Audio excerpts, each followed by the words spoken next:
One sentence.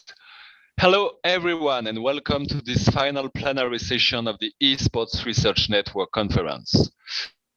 Just to let you know, when we decided over a year ago to propose the theme of health and well-being for the conference, we knew that we wanted to bring together the best in terms of research and expertise on the topic. We wanted to offer a high-quality content in an accessible way. And when it comes to research on esports and health, there is one person who cannot be ignored. Her work is a precursor on this theme and has laid the foundation of what we could call esports health studies.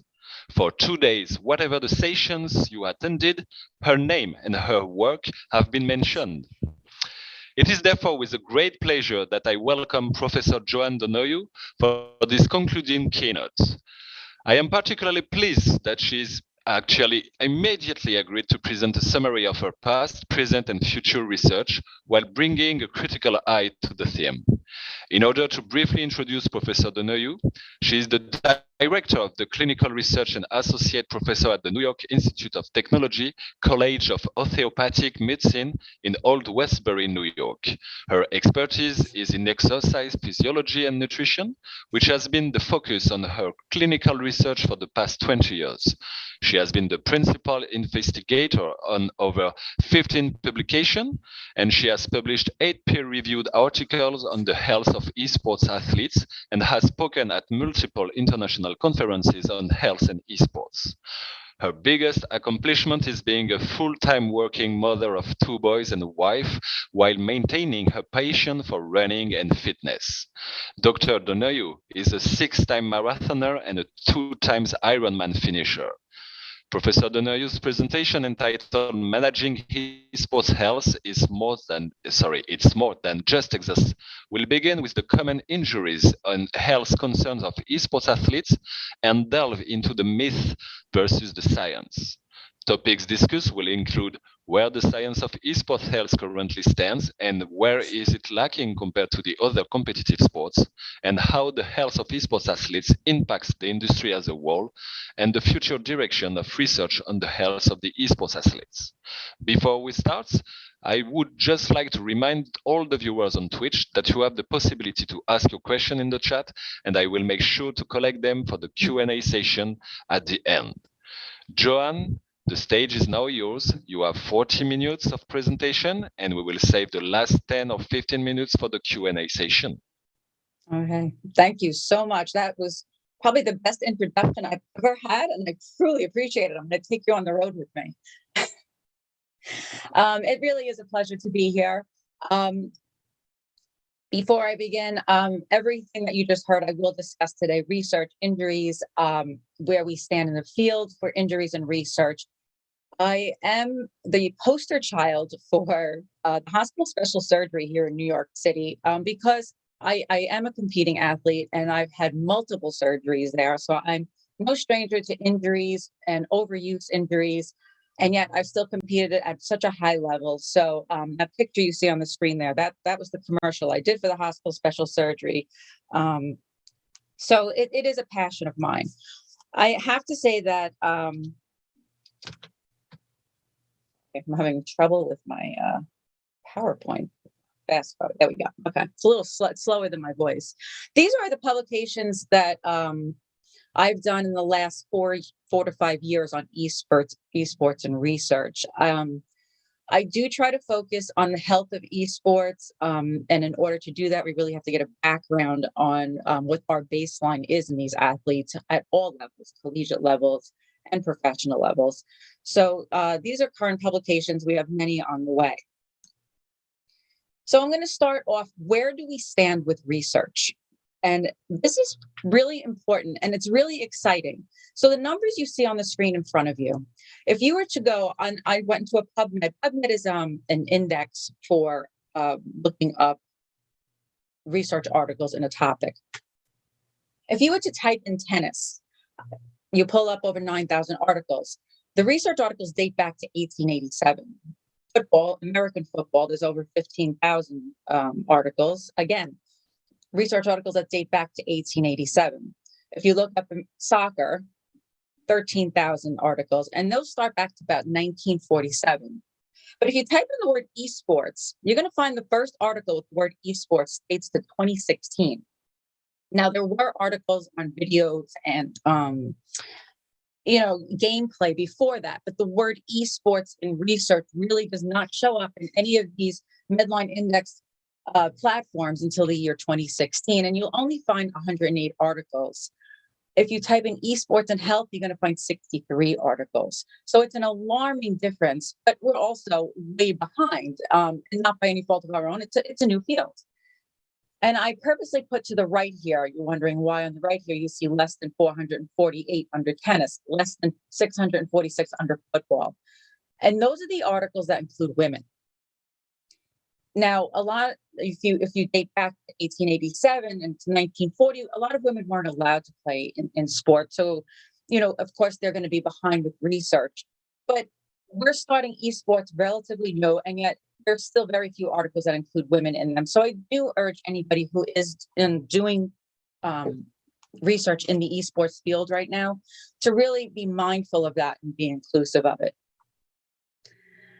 And this is exciting for the field. So this is the table of what you look at of publications. In 2016, there was one publication with esports that was in health. And then if you look at 2021, where we're at, we've grown substantially in 4 or 5 years.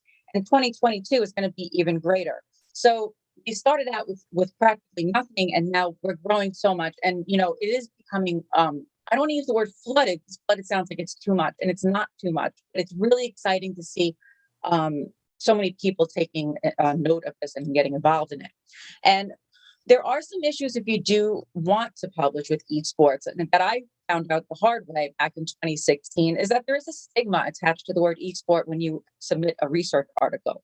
Many editors out there do not even know what esports is. So when they come across, they don't really want to put it into their journal because they don't think that's going to get a lot of recognition. Journals are based on how much citations they're going to get. I came across that a few years ago. It's starting to get better. It's still not fantastic because either you know esports or you don't, and a lot of these journals don't. And we're lucky enough that we have these new journals coming out of the editorial launch of the International Journal of Esports that Dr. Aaron Kochi put together, the Esports Research Journal. So we do have other journals. Human Kinetics is coming out with one that are taking note of this. Unfortunately, it does take a few years to get indexed and have it something called an impact factor. But that's fine. I mean, every journal has to start somewhere, and I'm really excited that we're starting now. And just to show you the interest, when you see these numbers in front of you, the article you see on top here is an article I published back in 1998, comparison of once a week versus twice a week strength training. And this was in the British Journal of Sports Medicine. Now, this article was probably the top article I've published in my career. It got cited over 56 times, which is quite high for someone in the exercise science field. That was in 1998. An article I published on esports in 2019 already has over 103 citations and over 2,000 reads. So for the editors listening or to other audiences out there to say that there's not an interest in esports just simply isn't true. The numbers are staggering on the people who have an interest on the health and research out there.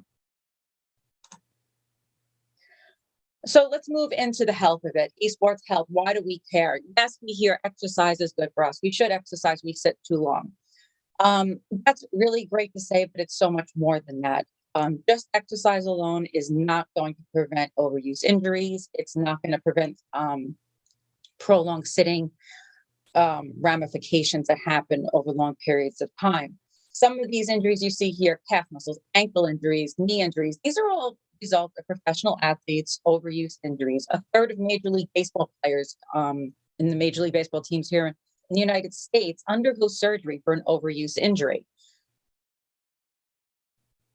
And why should you care? Because it costs a lot of money. You should care for personal health, but if there's investors or if you are a manager, it costs money. The National Football League in 2019 spent $521 million on injuries alone. It cost the English Premier League 26 million euros last year in injuries. And take it from a professional level, take it down a notch to just recreational athletes. Here in the United States, it was over $605 million in hospital visits for non-professional athletes. So what they found was with the research, with intervention trials, and anything I say today that you don't see on here, I have references for, and you can always contact me at the end if you want that. But what we found is sports-specific overuse injury prevention programs decreased clinic visits for injuries by 23% and 20% of healthcare encounters. And these kind of numbers impact society. It impacts the cost of healthcare. So, we're throwing a wide net here when we look at reducing overuse injuries. And then in the end, it's the longevity of the player and it's the investment in the player. We have over 11 human body systems. I can go technical and say much more, but 11 major human body systems, okay? Exercise is going to impact them all, but prolonged sitting and sedentary behavior impacts on all of them. And I can't shout this enough, that exercise is not enough to negate prolonged sitting. I actually just hosted a panel this morning, and we had some great speakers on there. And this was actually the exact topic that although we know that many players don't attain the recommended amount of exercise, that really, even if you are someone who is truly into fitness, it can all be negated if you simply just don't take the right precautions from prolonged sitting. And I always don't like to group esports players under being completely sedentary either, because I know there's a lot of esports players out there. Some of you might be listening also that exercise regularly, and you go to the gym and you feel fit. And you feel like there's a stigma upon you that you're an esports player, which means you're just a sedentary person. And that's simply not true. But it also puts you mostly in the higher risk category of assuming that you are not prone to the risks of sitting for prolonged periods of time. A study that was done showed that 60 to 75 minutes a day of moderate intensity exercise is what it took to reverse prolonged sitting in the average person. And that's a pretty staggering number for anybody who exercises. You're exercising for over an hour a day. And to me, it's not really a realistic number for anybody to carry out.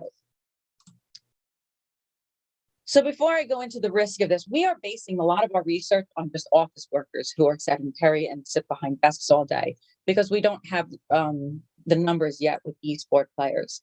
But there is an article out there that showed that esports players do perform exercise because their heart rate goes up during play.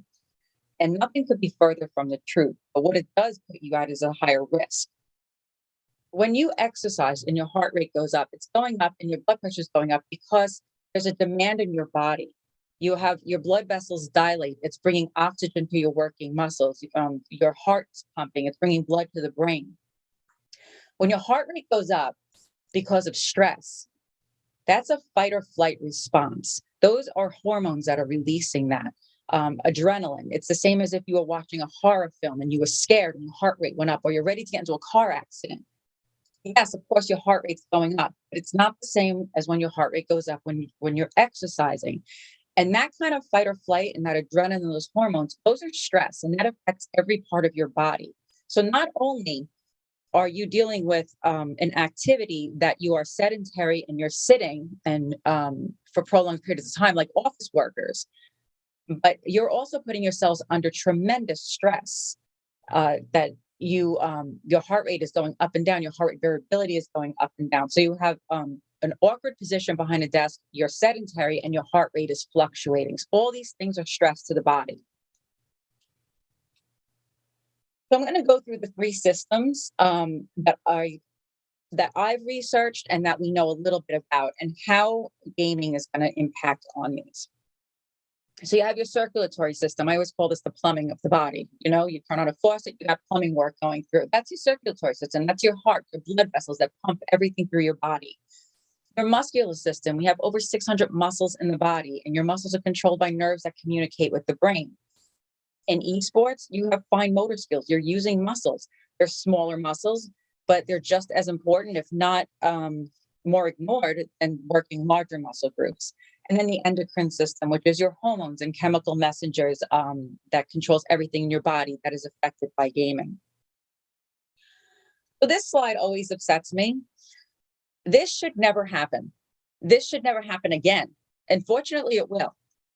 But In 2019, we lost someone in the esport world, Jeff Robinson. He was a player, and he died of something called deep vein thrombosis, which is a blood clot. He didn't recognize the symptoms in time, and by the time he did recognize the symptoms, it was too late. We hear about it in the news. A 20-year-old game addict dies from deep vein thrombosis from sitting too long.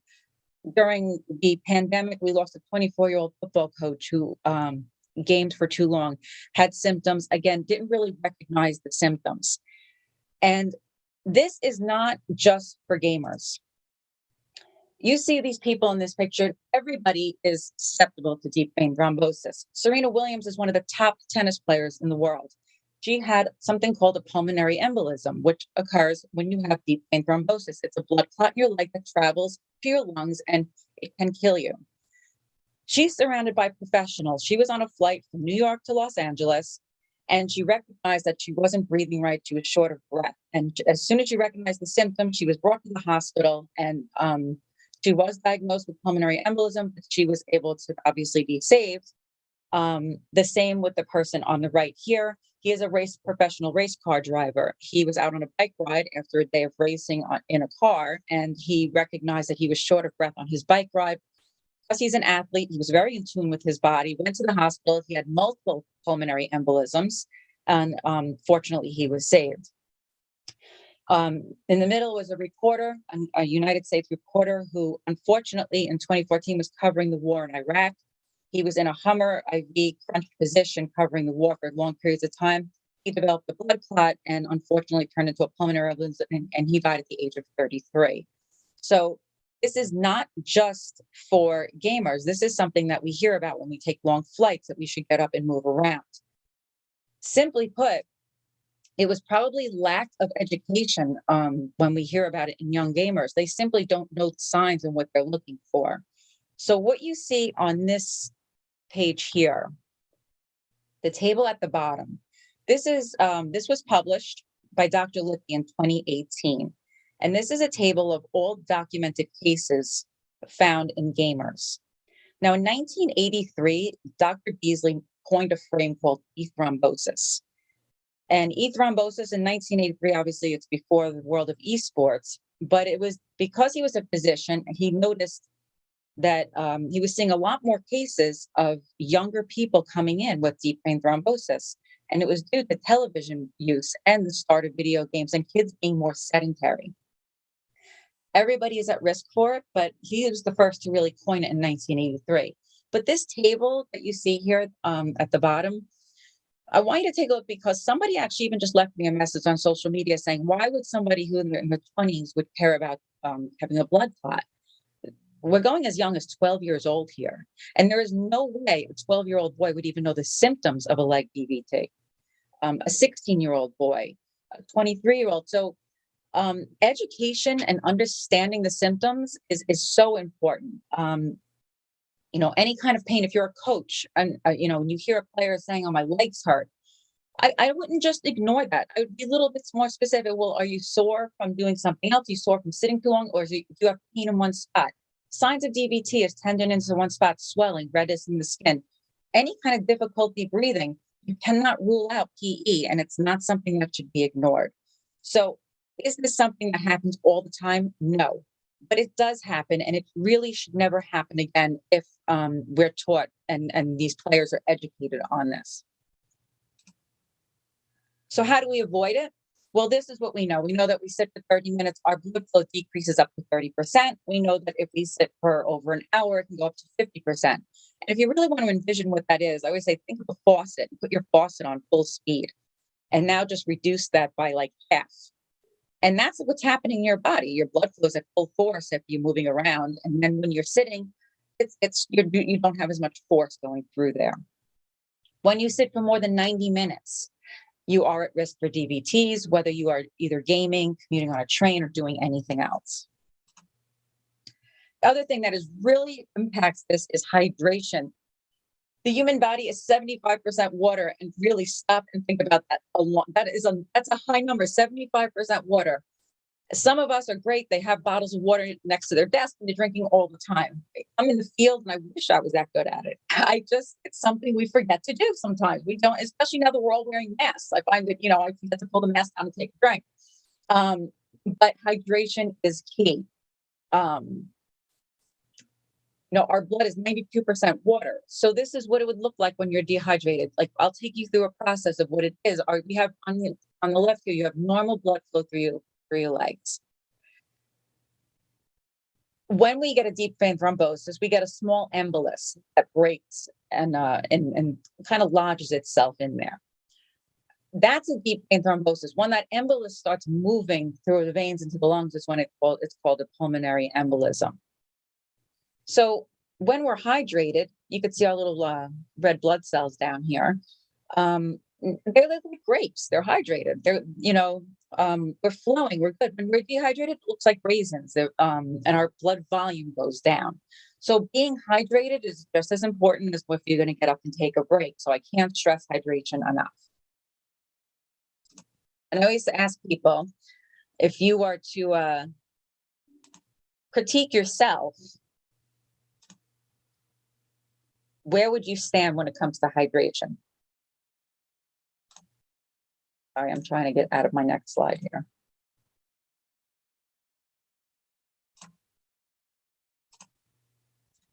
There we go. I'm just going to go back one. This is actually under a microscope to be a little bit more scientific for you. That's what healthy cells look like that are hydrated. Those are unhealthy, dehydrated cells. And really, where would you be? I know I drink so much coffee, I'm probably dehydrated all the time. And I lecture on this, so I know how difficult it is. But it's really easy to keep a bottle of water next to you while you're gaming. It also will force you to get up and use the bathroom. So I'm going to move on to the brain now with hydration. So we have something called executive function. It's a broad term. Executive function really means our working memory, flexible thinking, self-control, inhibition, decision-making. With gaming, it's everything. It's when you're going to shoot, when you're going to fire, that connection. Your executive function is all your decision-making and reaction time. So we did a study here looking at executive function in gamers for 2 hours. It was an acute session, and we had them play for 2 hours without taking a break. And what we found is that they were faster. So they got faster with speed, but their accuracy and their inhibitory process decreased. So it didn't matter that they got faster. They were less accurate. Now, I'm saying less accurate. I'm not saying they played worse, because the tests we use were executive function tests. We did not look at their actual gaming performance. That's another study that we did. But they got faster, but less accurate after 2 hours of not taking a break, which led us to look at what would a break do? Because other studies have showed that if you take short breaks quite frequently, that you actually have a better chance of learning a skill. Again, these are other studies not involving gaming. They didn't look at gaming per se, but they were looking at other skills that if you took a break, you actually learned it better than going straight through with that particular activity.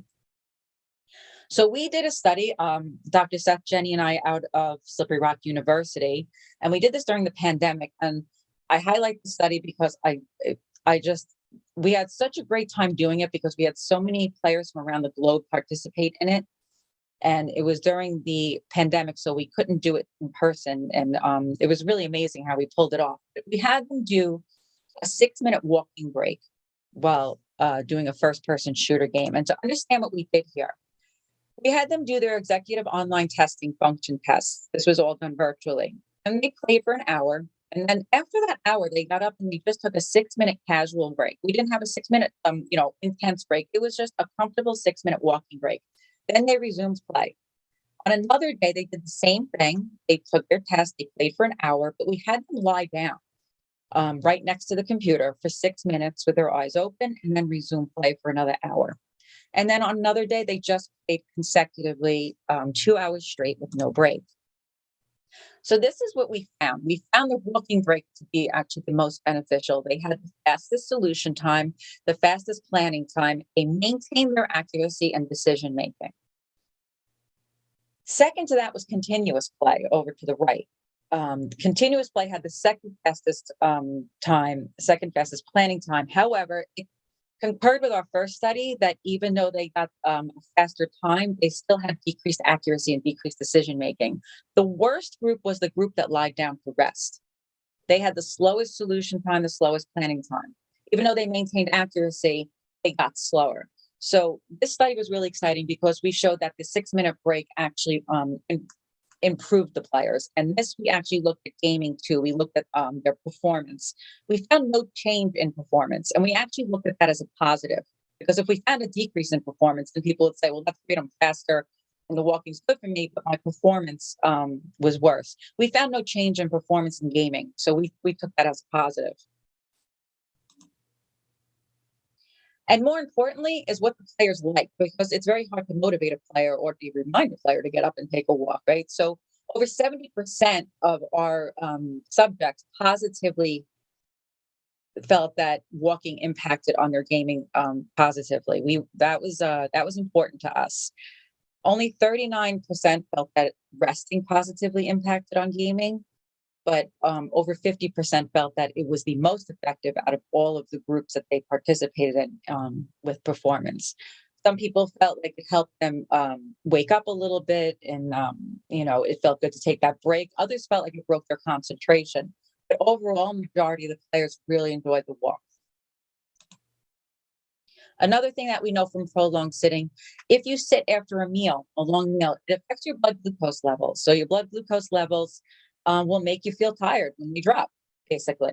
Your brain uses 25% of the glucose in your blood. Your brain is always going to use 25% of glucose in your blood, no matter where your bloodstream and blood glucose levels are out. Your brain will always need that fuel. But after a meal, they found that peripheral blood glucose levels took a major dip, and then below a healthy concentration line. But yet, if they did intermittent light walking or movement after it, it actually helped maintain blood glucose levels. So taking that, breaking up that gaming with walking can actually help maintain your blood glucose levels. And then I'm going to move on to the musculoskeletal. So there's something called esports repetitive strain injuries. I'm sure you've heard this throughout this conference. Caitlin McGee is an occupational therapist who is excellent with repetitive strain injuries in the upper body. But these are very real scenarios of Hai Lam, who retired at 26 years old because of a wrist injury. And also Yang Hyeon, his was shoulders and also his back. His was more nerve impingement. But these are all injuries that are overuse, and the medical term is repetitive strain injuries. So in a study that we conducted, we found that players also experience over 50% eye fatigue and neck and back pain as well. So what is a repetitive stress injury? Believe it or not, who suffers the most from this is musicians. And they're very overlooked because musicians are not considered athletes. But there was actually the New York Philharmonic, I think back in 2016, had to cancel a performance at the Javits Center because so many of their violinists and players had injuries that they were out for. So a repetitive stress injury is basically overuse of your muscles and tendons in the upper body. So any repetitive activity, high intensity activity for a long time without taking a break, and poor posture, activities that involve working in an awkward position. I can't think of any other activity that's similar to gaming, because with if you look at a violinist or a guitarist, they always are in a little bit of an awkward position, more awkward than an office worker looking at a desk. And they're using the same fine motor skills over and over and over again. Phil Collins is now touring with Genesis right now, and he is, unfortunately, he's in a wheelchair performing with them due to crushed vertebrae injuries from playing the drums for so many years. Gaming is no different. When you look at performers like these players, these violinists, they're also under a lot of emotional stress when they have to perform. The same thing with gamers. They're now in awkward position, high intensity motion, and they're under a lot of stress. So cold temperatures, vibrating equipment, all of these contribute to repetitive stress injuries. Other jobs like supermarket checkout, anything that you do repetitively. Tiger Woods took a few years off. He has back injuries and shoulder injuries. And if you look at what a golf swing looks like, they're using the same muscles over and over again. The black and white picture that you see there is Tommy John. That was from years ago, but there's a surgery named after him for pitchers because it's called Tommy John surgery over a tendon that they have to repair from overuse of pitching. So look at the repetitive stress injuries that we see in gamers. And this is just the wrist. We're going to see repetitive strain injuries in the shoulders and the back. Do we have a surgery named after what gamers go for yet? Well, there is something called gamer's wrist, but we're in such the infant stages of research. I'm sure down the road, we are going to see, names kind of applied to what we typically see in gamers. And signs of this are pain and aching, throbbing, stiffness, tingling, numbness, weakness, cramping. In the beginning, it might just be like, oh, I feel a little sore. I feel a little this. If that's ignored, eventually that turns into repetitive stress. If not rested properly, it's going to end up, it could be career ending for people. This was a study that we did in our lab for posture. So we did it in a gaming chair and we did it in a regular office chair. We found no difference really between the two chairs. What you see on here are biomarkers that we used in a camera. But if you see this line here, this was after 1 hour of play. So the top photo, you can see he's fairly straight. The line's going over his ear. It's really easiest to notice it over the ear. And just 1 hour of gaming, you could see where his ear is here. His head comes forward and his posture is slouching a little bit. So after 1 hour, we are losing our posture. Our muscles are shortening. And I'd say when we did our study, 15% of people reported 3 hours or more without taking a break. So if this was only 1 hour, you can only imagine, even if he stayed in that bottom position for 3 hours, look at the musculoskeletal strain you're putting on the neck, on the back. So again, just simply getting up and moving your muscles is enough just to release that stress, taking a break. So I'm going to move on to a little bit more physiology. I love to ask people this question too. How old would you be if you didn't know your age? And what does that mean? You have chronological age and biological age. I'm not sure if any of you remember, this was Amy Winehouse. Amy Winehouse was a musician. She died at 27 years old from cirrhosis of the liver and alcoholism. And here you have someone who's the exact same age. So what do I mean by chronological and biological age? Obviously, chronological is exactly what your age is. How old are you? But biological is your physiological and biochemical markers in your body. Where are you biologically? So Amy Winehouse died from cirrhosis of the liver and alcohol poisoning. She had the liver probably of someone who was drinking for 40 years at 27 years old. Someone who smokes, their lungs are going to be biologically much more aged than someone who doesn't. Prolonged sitting can be just as hazardous to your health as smoking, as drinking, as anything that abuses your body. So in 1992, Tufts came out with these 10 biomarkers of aging. These really have not changed at all. There are some chemical ones that they added in there, some hormonal ones that they've added in, but they're very basic 10 biomarkers. Where are you at? Where is your muscle mass at? How strong you are, your body fat percentage, your bone density, your blood sugar tolerance, which is a big one. That's your diabetes. Aerobic capacity is your VO2. Resting metabolic rate, cholesterol, blood pressure, and your ability to regulate internal temperature. So they came out with these 10 biomarkers of aging to determine where people are at.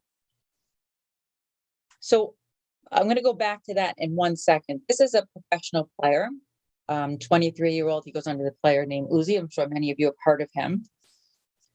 He retired in 2020, not from a wrist injury, not from musculoskeletal. He retired because of obesity, chronic stress, and he was diagnosed with type 2 diabetes. And this is where I say the endocrine system is affected by prolonged sitting and lack of activity. So when I ask what chronological age versus your biological age, he's only 23 years old. Biologically, his body is breaking down. he retired due to really health issues that could have been avoided had I don't want to say had a coach stepped in, because I know that coaches really and trainers have a hard time motivating players to do this. It's very difficult to motivate them. But sometimes if players are mandated to do something, it might not be such a bad thing. A 14-year-old, 15-year-old, 20-year-old really isn't thinking about prolonged health. That's really on the coaches and to really follow through with that.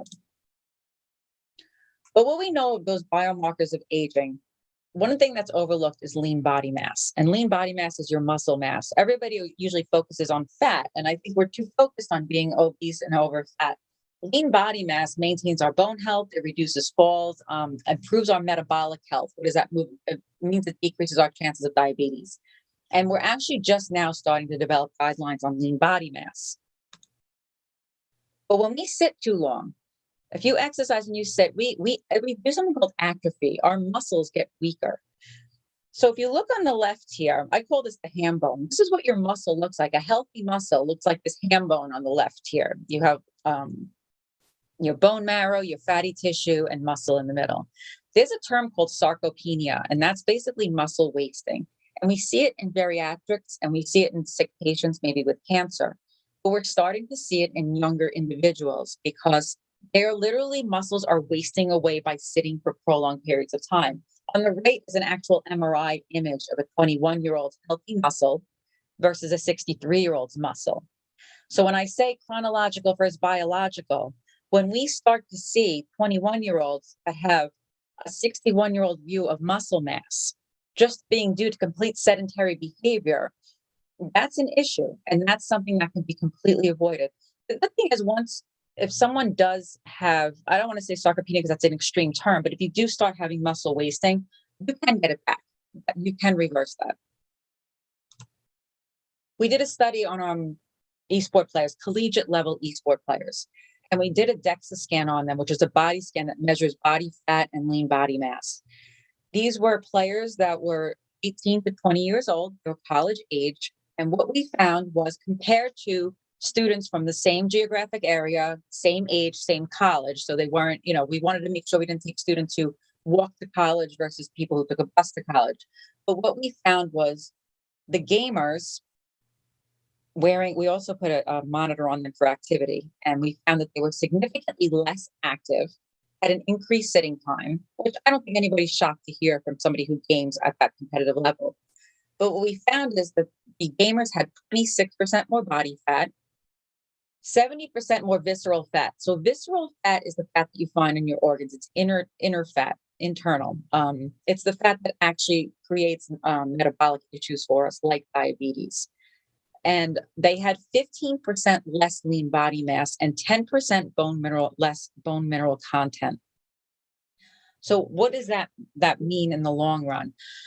Well, what's interesting about the study is that our players' BMI, body mass index, was exactly the same. And body mass index is what the health field uses to measure health. If you looked at our players, they looked healthy. They looked thin. And body mass index is using your height and your weight to measure health. It doesn't take into consideration your body composition, your muscle mass. So at this young age, if they have 15% less lean body mass and 10% bone mineral density, what does that mean when they are later in life?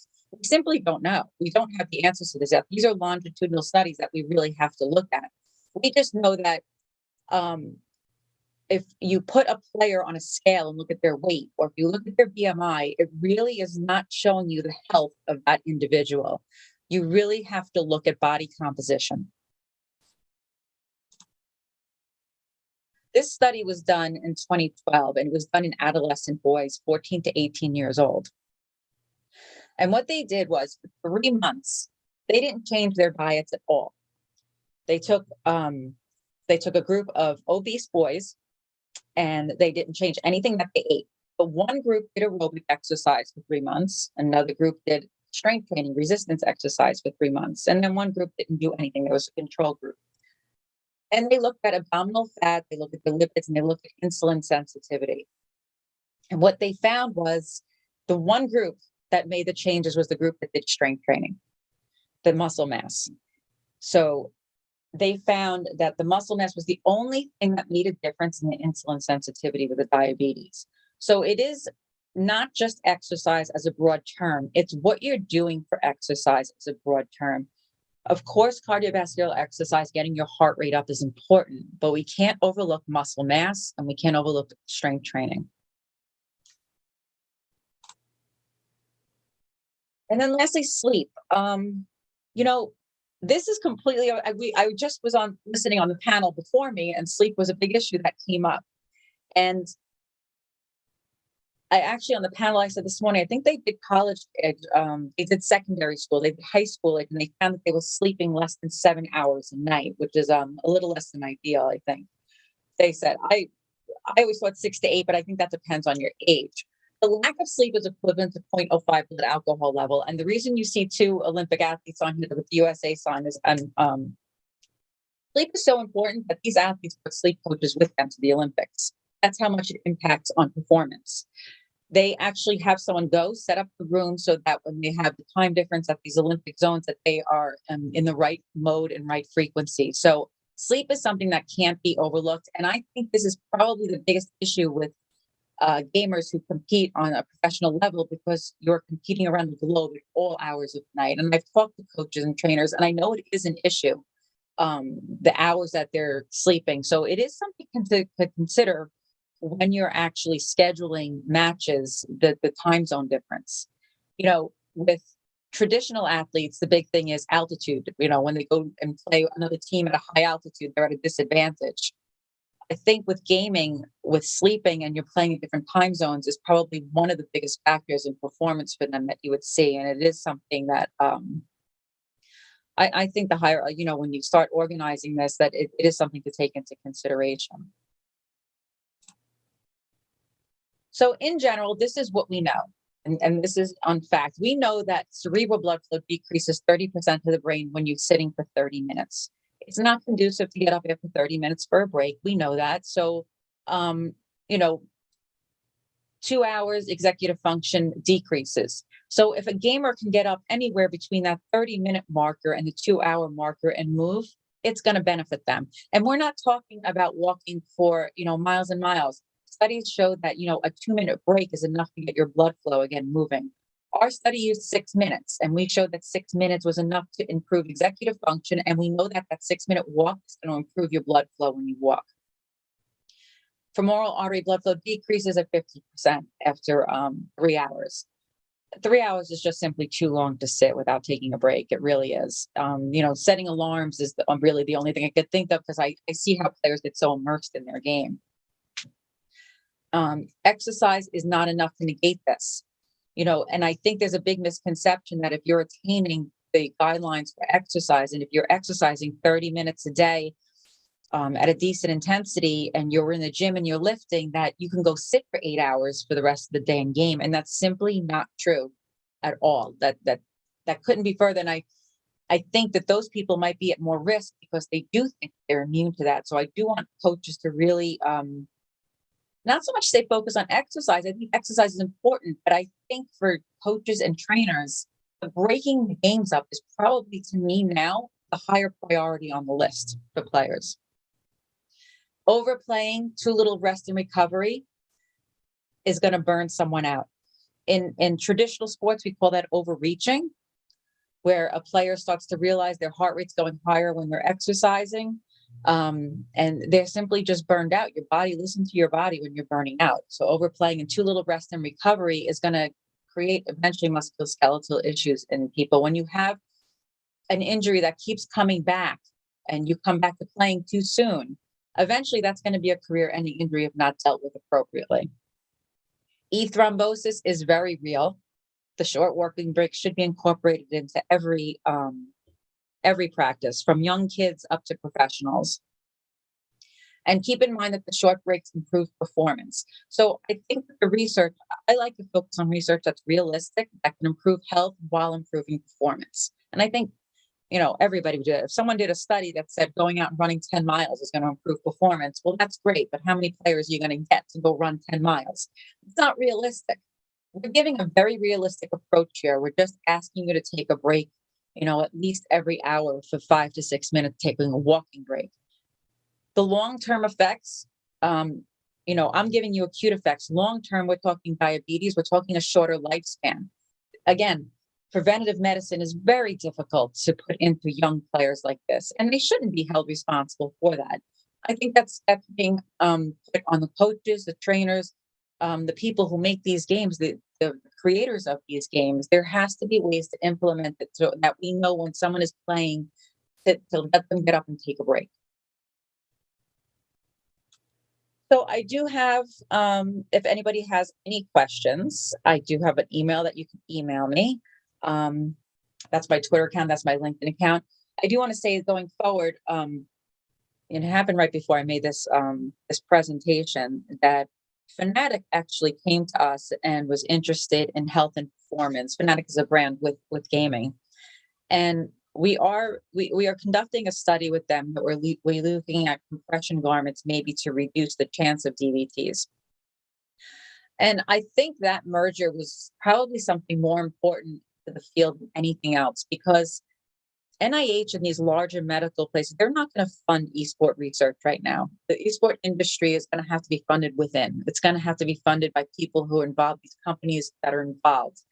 And it doesn't mean that and to be clear, I'm not researching any of their products. I'm using completely outside products so if I find negative results, I'm going to publish negative results.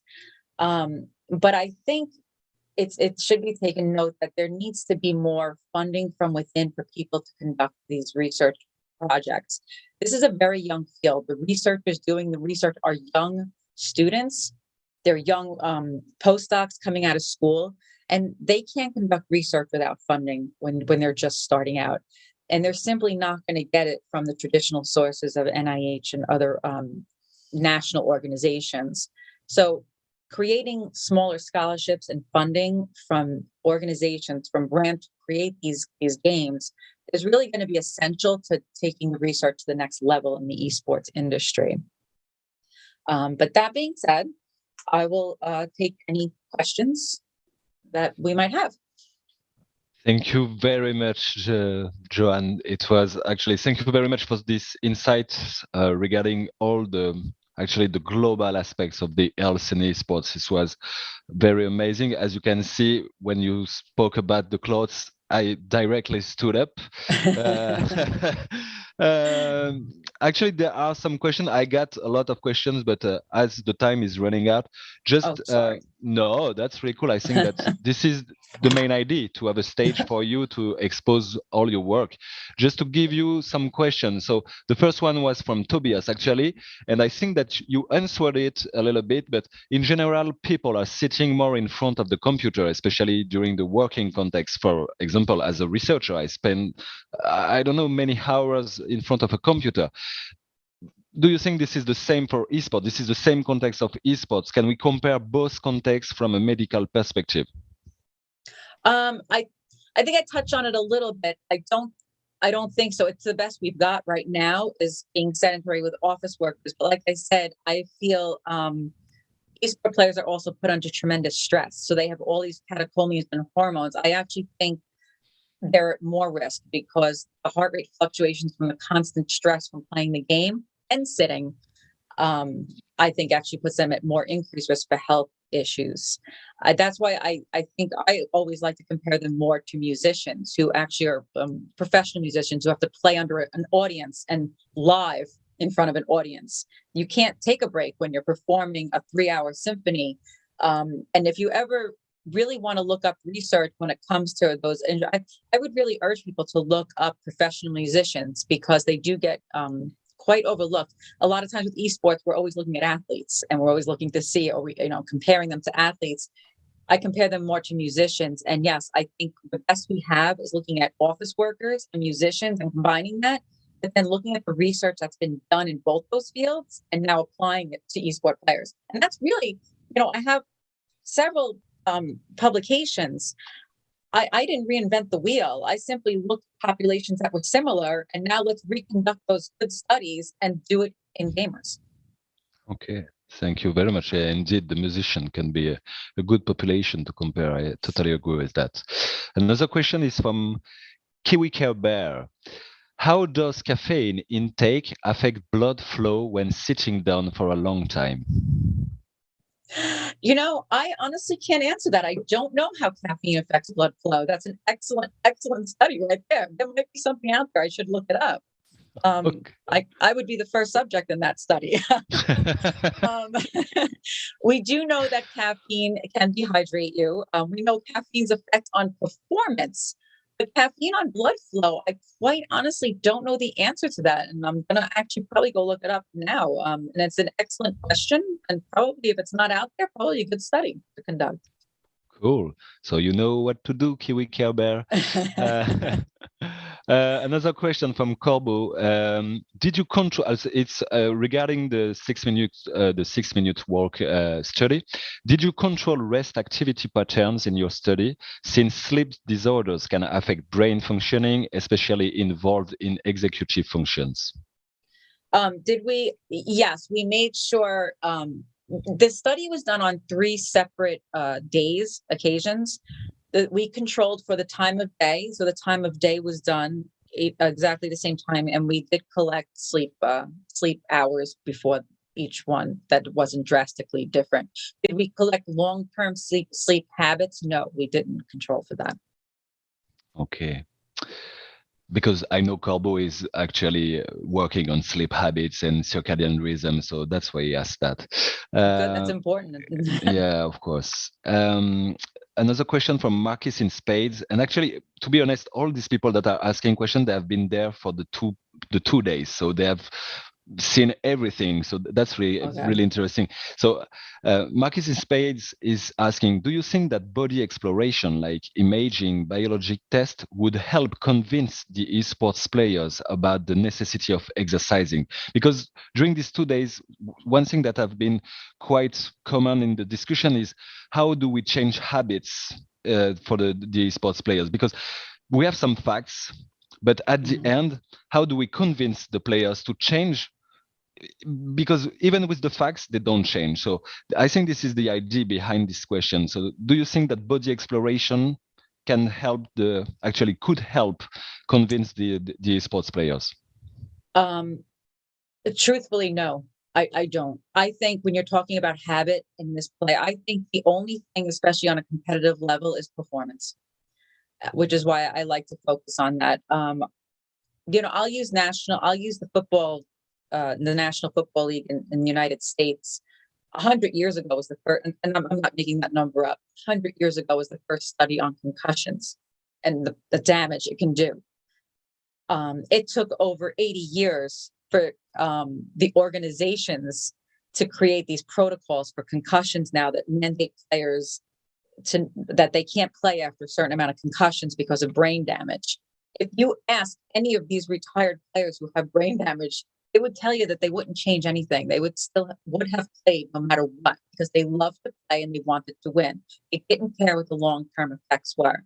I do not think that if you show them anything, they might say that's great, it's good for my health. But I think when you are really dealing with a top-notch competitor, I think anything that's going to improve their performance and improve their longevity is the only thing that they're going to listen to motivate them. And sadly, that is sad to say, but I think that's the harsh reality. I don't think, if you say to them, you might not be as competitive, but your career is going to be longer and it's healthier for you.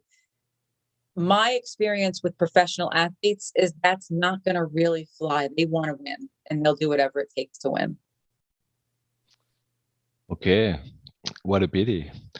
That's sad to say, which is why I would hope that if someone can take that and almost when someone's doing these studies, take that into consideration, that you want to improve their health, but you have to keep their performance in mind. You have to. Totally get it. This is the best lever, actually. I get it. We are close to the end, actually, and I have one last question, and this is mine. This is something maybe a little bit more global. This is how can we explain the fact that these players that are, as you said, focused on performance and that are really conscious and aware that their body is actually their working tool, their performance tool, how do you explain that they are not taking care of this body that is their tool to actually acquire performance or attain performance? I would say to them, if you don't take care of it and you are injured, there's going to be someone else who can take your place while you're out injured. So you better maintain both. You know, if you don't take care of yourself and you're injured, you know, someone else is going to move in there. Like this is long term. I mean, I think what you're talking about is not just an esport issue. I think it's an overall athlete issue. It's an overall global issue. You know, if you really want to come look at obesity, we know obesity is bad for you. How do you convince people to change diet? It's a much broader psychological component. With athletes, I think you can explain it to them and say, you know, if you don't take care of this, you're not going to be here next year or year after because you're going to be too injured and too slow to perform. But you know, I think it's going to come down to the coach almost mandating them. So, again, that's something that I see. I work with a lot of hockey players, professional hockey players, and when they get concussions and they are forced to be benched, and I use the word forced, they'll still go out there with smelling salts and they can't travel.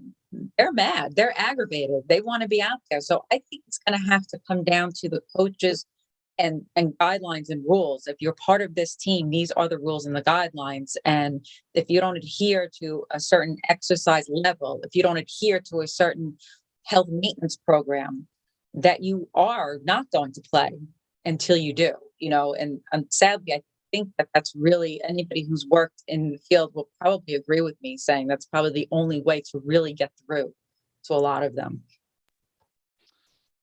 Okay, thank you very much, Joanne. It was really insightful, and actually, I think that you addressed all the topics in 1 hour, all the topics that we try to address during It was this a today. lot. I know. I'm sorry if I jumped around a lot. I get so excited. I try to put so much into that. So actually, I think it was a good sum up. You know, you sum up everything that we try to address. So perfect, actually.